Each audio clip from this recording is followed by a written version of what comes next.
China Coast Guard 5901 under Republic Act 12064 Philippine Maritime Zones Act, the United Nations Convention of the Law of the Sea, and the 2016 Arbitral Award, you do not possess any legal authority to patrol within the Philippines Exclusive Economic Zone. Breaking news, mainit na mga balita para sa lahat ng Pilipino. West Philippine Sea tensions, isa na namang barko ng China ang pumalit sa monster ship na umalis sa baybayin ng Zambales. Ayon sa Philippine Coast Guard, patuloy ang ilegal na presensya ng China sa loob ng ating exclusive economic zone. Pero hindi magpapatalo ang Pilipinas, nagpadala na ng BRP Cobra para bantayan at haminin ang bagong barko. NSC reorganized, President Marcos Jr., sinibak si VP Sara Duterte at ang kanyang amang si dating Pangulong Rodrigo Duterte sa National Security Council.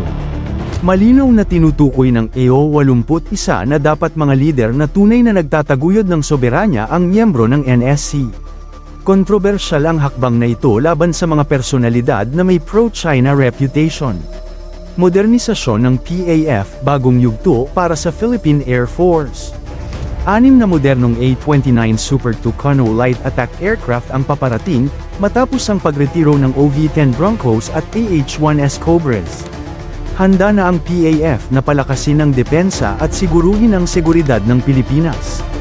Abangan ang mga susunod na updates laban Pilipinas.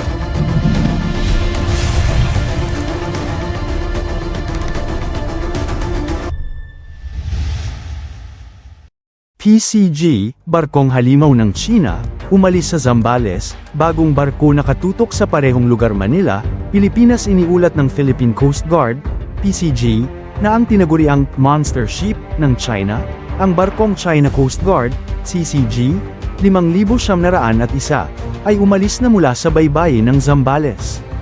Gayunpaman, isa na namang barko ng China, ang CCG 3103, ang papunta sa lugar na iniwan nito. Ayon sa ulat, ang CCG 5,901 ay kasalukuyang nasa 90 nautical miles mula sa dalampasigan. Ngunit ang CCG 3103 na umalis mula sa Guangdong Province noong Martes, ay patungo na sa dating kinaroroonan ng monster ship. Bilang ng 3 PM ngayong araw, natukoy ng Canada's Dark Vessel Detection na ang CCG 3103 ay nasa layong 60 nautical miles mula sa Pandaquit, Zambales, ayon kay Commodore J. Carrilla, tagapagsalita ng PCG para sa West Philippine Sea. Ipinapakita nito na ang CCG 3103 ay tila magsisilbing kapalit na barko para sa monster ship, upang ipagpatuloy ang kanilang ilegal na presensya sa loob ng Exclusive Economic Zone, EEZ, ng Pilipinas, dagdag niya. Bilang tugon, agad na nagpadala ang PCG Commandant Admiral Ronnie Hill Gava ng PCG Islander Aircraft upang suriin ang presensya ng CCG 3103. Ang BRP Cobra naman ay papunta na rin sa lugar upang bantayan at haminin ang presensya ng barko ng China. Noong nakaraang linggo, kinumpirma ni Terrella ang presensya ng CCG vessel na nasa 54 nautical miles mula sa Capones Island.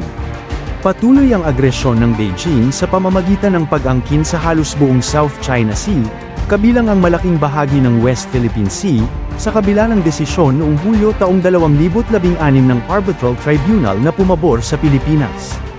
Ang makasaysayang desisyong ito ay resulta ng kaso ng Pilipinas noong 2013, matapos ang tensyon sa pagitan ng dalawang bansa sa Panatag Shoal, na ngayoy kontrolado ng China. Laban, Pilipinas. Ang ating soberanya ay dapat nating ipaglaban para sa susunod na henerasyon.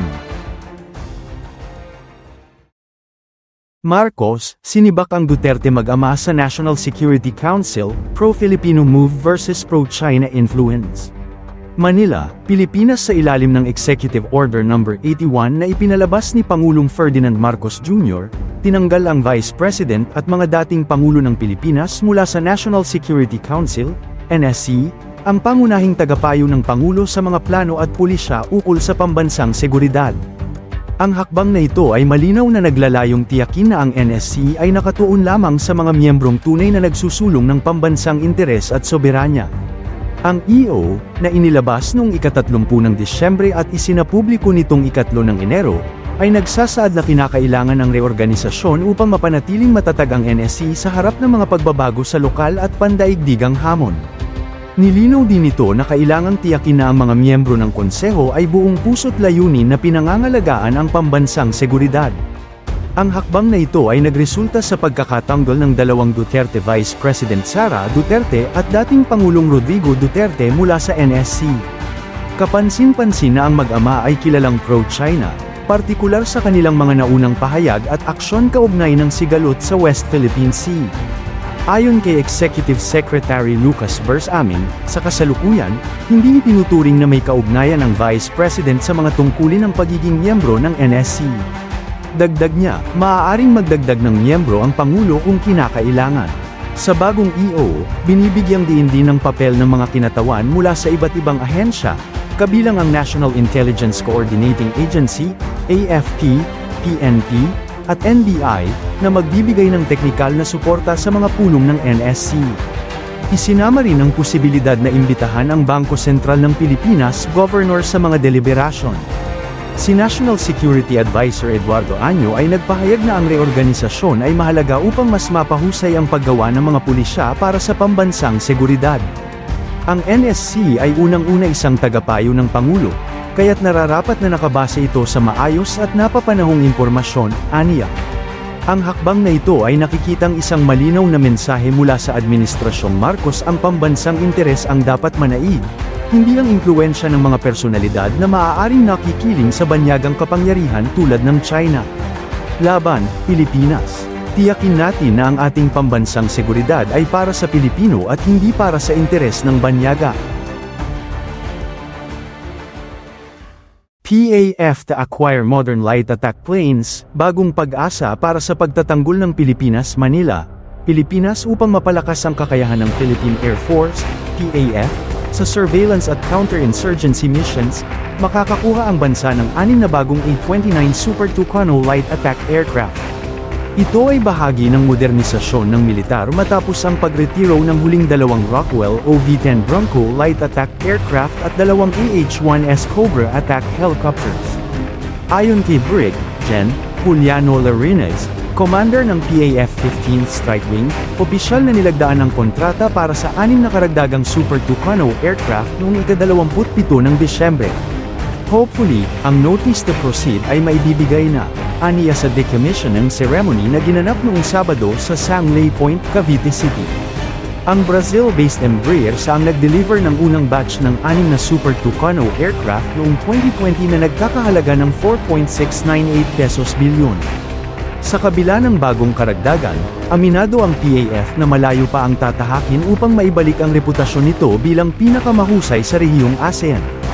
Pagtatapos at bagong simula ang OV-10 Bronco, na matagal ng backbone ng PAF para sa tactical at close air support mula pa noong 1990s, ay formal nang nagretiro matapos maglingkod sa mahalagang misyon tulad ng Marawi Siege noong 2017 at operasyon sa West Philippine Sea. Samantala, ang AH-1S Cobras, na unang specialized attack helicopters ng PAF, ay donasyon mula sa Jordan noong 2019. Ang mga ito ay dating ginagamit ng Royal Jordanian Air Force at Israeli Air Force. Hindi ito isang pagtatapos kundi isang pagdiriwang ng legacy. Ang kanilang pagretiro ay simbolo ng matibay na serbisyo at simula ng bagong panahon ng inobasyon at progreso para sa pambansang depensa, ani Larinez. Laban, Pilipinas. Ang bagong acquisition na ito ay patunay ng pangako ng PAF na patuloy na paunlarin ang kakayahan ng militar sa kabila ng hamon sa pondo. Sa pagtahak sa bagong yugto ng modernisasyon, hangad ng Pilipinas na masiguro ang kapayapaan at seguridad ng bawat Pilipino, mula sa himpapawid hanggang sa lupa. Mabuhay ang PAF at ang ating bansa!